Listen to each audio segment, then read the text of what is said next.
I know your funds are a big holder of Nvidia, one of your top holdings, at least in a couple of those funds. When you look at a sell-off like this, one that seems to have come out of nowhere, basically we get this, I guess, analyst report, if you will, about DeepSeek, but you go back on the Bloomberg terminal, we've been writing about this for a while. Absolutely. Does this worry you? Well, I think there's so many headlines out there. There's so much news flow. So let's take a quick step back and think about what's happened over the last month, because this news that's really getting all the headlines today and got all the headlines over the weekend with DeepSeek really started, well, I guess a year ago when they released their model called V2, which introduced a lot of these potential breakthroughs. Those breakthroughs came to fruition in a model they released a month ago. So a lot of this has been out there. Last week, they released their latest reasoning model. That coincided with the inauguration. There's been a lot of headlines since then. So what my take on DeepSeek is in particular is I think a lot of the advancements that they've made are very real, and it's something to pay very close attention to if you're an NVIDIA shareholder. I want to read to you a statement that NVIDIA emailed to our reporters, Ian King here at Bloomberg, basically saying that it is an excellent AI advancement, and they say the work illustrates how new models can be created, but they kind of dismiss some of these concerns as somehow this is a negative for NVIDIA itself. Well, I mean, I think there's clear negatives for NVIDIA. There's also potential longer-term positives, I'd say, too. So on the negative side, what's clear is DeepSeek has created a way to, I'd say, do more with less. What they've done, the way I think about it in simple terms, is take a professional certification exam, like I took the CFA exam. There's a lot of ways to study for that exam. One way is you read all 5,000 pages of the textbook. On the other extreme, you just do practice questions. Yeah. What DeepSeek did is when they trained this reasoning model, they kind of took the practice question approach. They took some shortcuts, but created something that's definitely good enough and capable enough that was done very cheaply. I love that analogy. By the way, I did the practice route too, and I failed level 2 twice. And then eventually I just read the book and I passed. was like, but then you passed, so Yes. it's okay. Right. And it was interesting to see also NVIDIA talk about how the DeepSeek was export control compliant. It was like, please don't restrict us anymore when it comes to exports. Do you buy the dip? So again, I think with NVIDIA, the best way to trade this stock, or you don't trade this stock, you own it for the long term. And I think 2 points I'd make on sort of the positive side for NVIDIA, what could this do for the industry more broadly? If the cost of AI inferencing, the cost of AI training comes down, it could make the applications more broad-based. It could unlock new pools of demand, new potential customers. So this could be good for innovation in the AI space broadly, which would be good for NVIDIA in the long term. The other point I'd make is, I think this is good for big tech as well. Separate from NVIDIA, I think lower cost of inferencing, very good for a company like Meta, very good for a company like Google, very good for a company like Amazon, companies that have AI embedded in their P&Ls. And then back to NVIDIA, the other point I want to make is this happens from time to time in tech investing. Big tech stocks get left for dead and they come back. This happened with Microsoft many years ago. This happened with Apple after Steve Jobs passed away. This has happened many times with Meta, many times with Google. Amazon was never going to turn a profit. Netflix was never going to turn a profit. These existential questions tend to come up from time to time. That's what's happening today with NVIDIA. I think, there are plenty of near-term questions that these companies are going to have to address during earnings this week, but I still am a holder of NVIDIA long-term. Buy the dip is not really how I generally trade NVIDIA, but I'm still owning NVIDIA for the long term. NVIDIA's stock fell around 2.5% Thursday morning following the opening of trading due to worries about the artificial intelligence, AI industry. This seems to be the stock's drop after one earlier this week that erased about $600 billion from NVIDIA's market capitalization, cutting it off by 17%. The recent decline has been ascribed to two primary causes. The R1 reasoning model from DeepSeek. In its premiere, it's as good as it gets for the price. Even as industry titans like Microsoft and Google reevaluate their spending on AI, investors are uneasy about NVIDIA's model development at a fraction of the cost of Western rivals, fearing the business may not be able to regain the demand for its processors. The flow of cutting-edge AI chips to enemies like China is restricted by the Biden administration's revised export regulations. These limitations might have a significant impact on NVIDIA's earnings, as the company receives about 56% of its revenue from international markets, with China accounting for 17%. A wider sell-off in semiconductor equities, which has impacted multiple other chip manufacturers, has also been influenced by those developments. Some analysts believe that the market has overreacted to the news, Nonetheless, it illustrates the changing nature of the AI sector. So, what implications does this have for Nvidia's stock? Let's explore that. But first, a big thank you to those of you who've stuck with us this far. Creating these videos takes significant effort and dedication, so if you're enjoying the content, please hit the like button, subscribe to our channel, and share your thoughts on Nvidia stock in the comments. Your support truly helps us grow. Now let's get back to the video. Though, if we get into a world where we can reduce the cost and you don't actually, you can't charge us a lot for AI services, like the everyday consumer, who is that bad for? Well, I think, so I'd say, first of all, it's probably bad near term on the training side. I do think it's seeming to be not as important to invest massive amounts of dollars in training to get the best output. I think DeepSeek is showing us that there's ways to optimize your AI spending in a way that hasn't been done yet. So I think it's probably bad for them. For someone like OpenAI and some of the model companies, so Google Gemini would be another one there, I think this is showing that those models commoditize pretty quickly. I think it could be bad for these model companies. We'll see. Again, it's very early. This is evolving very quickly. That's where I'd start as kind of the losers. Then the derivatives for some of that stuff. So some of the industrials, some of the power companies, we'll see how this unfolds. I think near term, probably fewer massive training data centers constructed, but long term, could there be more inferencing data centers constructed? Could there be more AI run at the edge? Could there be more AI infrastructure built in that way? We'll see.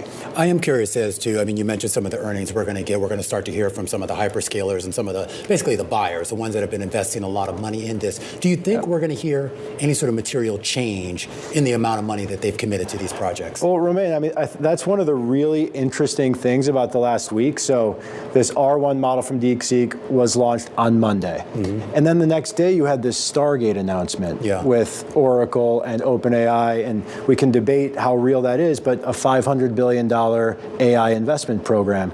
And then on Friday, Meta pre-announced unexpectedly their 2025 CapEx plans, $60 to $65 billion, about $10 to $15 billion above the street. So clearly Meta is going all in on this. And I think their Llama models are the closest DeepSeek comp, by the way, a set of open source models like DeepSeek. So to answer your question, will these companies backtrack on the CapEx plans? I don't think so near term. I think the question is more next year, 2027, is the investment cycle finally starting to crest? We'll see there. We only have time for one quick question, but I do want to ask you about the market reaction to Meta, because when you see all of these other stocks getting decimated, Meta spent most of the session in the green. I think it's now just dipping into the red, but you're not seeing these double-digit percentage losses there. Why do you think investors were maybe a little bit warm on Meta as opposed to some of the other software companies out there? I think near term, people trading Meta stock, the big unknown ahead of earnings this week, there's two unknowns. What are the CapEx plans? What are the OpEx plans? CapEx plans, those were announced, so that was kind of a potential negative event that they got out of the way on Friday. So that's why that stock reacted okay on Friday. And then today, I think Meta is just a really interestingly positioned company. You've got, first of all, as I mentioned, cost of inferencing going down. That's a direct positive in their P&L, for sure. And then secondly, DeepSeek, open source model company, that's what Meta's made a big bet on open source models. That's what they have with Llama. So I think there's excitement about that asset moving forward as well. And you are a holder of Meta. We are a big holder of Meta. Even though Nvidia's stock is experiencing volatility due to new industry upheavals, the company's place in the stock market is still a major focus. According to recent data, after a market decline earlier in the week, retail investors bought $920 million worth of Nvidia shares. Retail investors are confident in Nvidia's long-term growth prospects despite competition from a newcomer, DeepSeek. The perseverance of retail investors is supported by a number of factors. Nvidia's groundbreaking developments in gaming and artificial intelligence continue to inspire hope. These attributes are frequently seen by retail investors as essential for enduring brief market swings. Additionally, the confidence in Nvidia's strong market positioning has been reinforced by its cross-sector alliances. Concerns regarding possible effects on Nvidia have been highlighted by DeepSeek's entry into the IT sector. Many retail investors, however, minimize worries by pointing to Nvidia's well-established reputation and innovative past. Investors seem more interested in Nvidia's consistent revenue growth and strategic direction, even if DeepSeek has made headlines with its innovative technological solutions. Furthermore, the investment behavior highlights a broader trend in which ordinary investors are becoming more knowledgeable and involved in the market. They are better able to base their decisions on thorough market analyses rather than erratic fluctuations, since they have access to advanced trading platforms and financial data. According to industry analysts, Nvidia's market resilience may be enhanced if it can sustain investor trust in the face of such difficulties. Different approaches to technology and business models are highlighted by Nvidia and DeepSeek's opposing methods, which could lead to the creation of unique market niches. To stay informed about the latest developments from Nvidia and the ever-changing stock market, consider subscribing to our investing tutorial channel. We provide daily updates on significant market shifts and key catalysts, so hit that subscribe button to ensure you never miss crucial information. We'd love to hear your thoughts on Nvidia stock, so please share your opinions in the comments below. Now let's dive into today's video. Our second trade of the day, Nvidia. The dust settling after DeepSeek. As you know, Nvidia traded significantly below its 200-day moving average. The 200-day moving average in Nvidia, why we're talking about it today, $122.30, let's call it.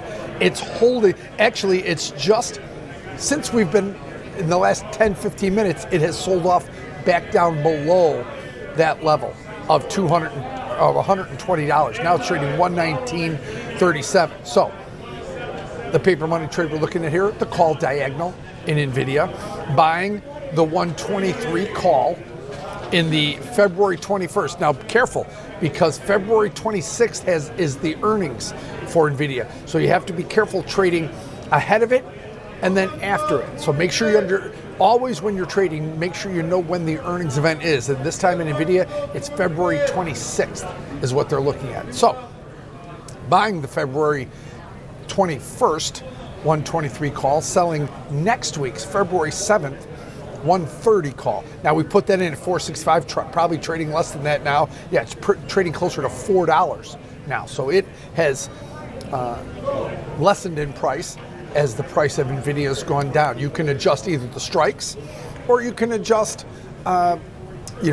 whatever you're doing here and just keep it as is and buy it at a lower price. But buying the 123 call in the February 21st and selling the February 7th 130 call. Trading, like I said, we put it at 465. It's trading closer to $4 right now. The risk on this trade is, again, the debit paid on a call diagonal. And you're looking for a move towards $130 by next week. That's where that profit graph, if you see there, would peak out right around 130. You're collecting theta each day. You are risk defined, and you're looking for a move, like I said, towards the 130 strike.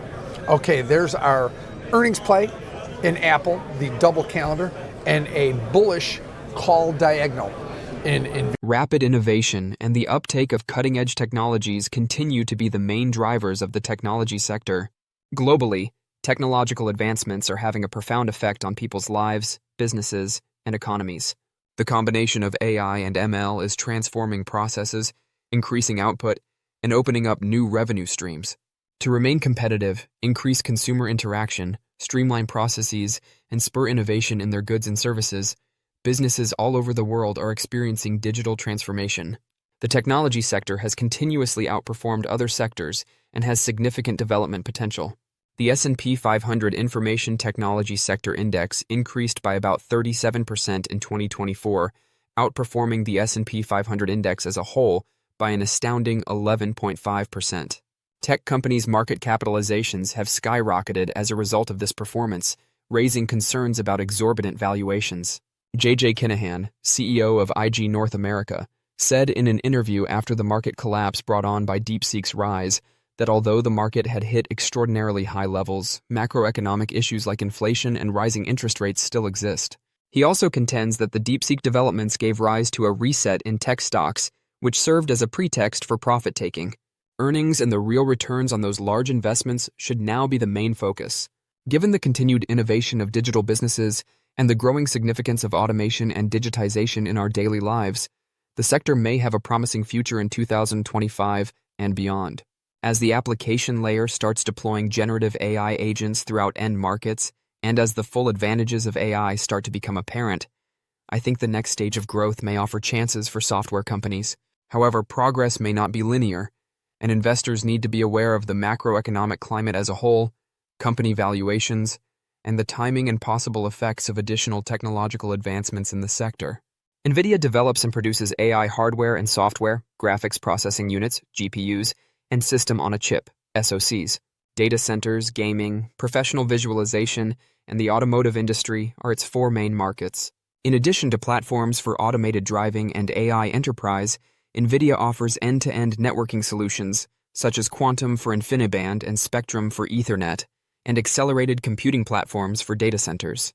From a PC gaming GPU firm, Nvidia has grown to become a major force in the accelerated computing market, providing data center-scale solutions and full-stack computing infrastructure. The company's dominant 80% market share in GPUs is a clear indication of its power. The increasing use of AI and machine learning technologies has substantially benefited Nvidia and increased demand for its chips. Since ChatGPT and other Gen AI models were introduced, the company's market capitalization, sales, and profitability have all increased significantly. Nvidia's stock climbed 109% over the last year, well outpacing the 24% increase of the S&P 500 index. Even after a recent sell-off brought on by DeepSeek-related news, analysts still recommend buying the company since they believe it will rise by about 36%. Theo Mass, the portfolio manager at North Cape Capital, recently said that the overnight 17% decline in Nvidia shares was wildly overdone, since it had no significant impact on the company's growth prospects. In response to worries that DeepSeek would reduce demand, North Cape Capital is still optimistic about Nvidia's prospects. As Mr. Mass said, inference AI is the top priority for these mega-cap tech firms and U.S. semiconductor suppliers for the next 5 to 10 years. Even though training was a big beginning for the AI revolution, DeepSeek will only be a modest startup in 5 or 10 years. According to Nvidia, inference AI already accounts for 40% of their revenue, and they encourage competition and improvement in these models. Thus, I remain optimistic about Nvidia. Don't forget to share your thoughts and experiences in the comments below. Your input helps create a more knowledgeable community where we can all learn and grow together in the world of investing. Stay up to date with the latest market trends, insights, and key updates by subscribing to Investing Tutorial. We're here to help you make smarter investment decisions and stay ahead of the curve.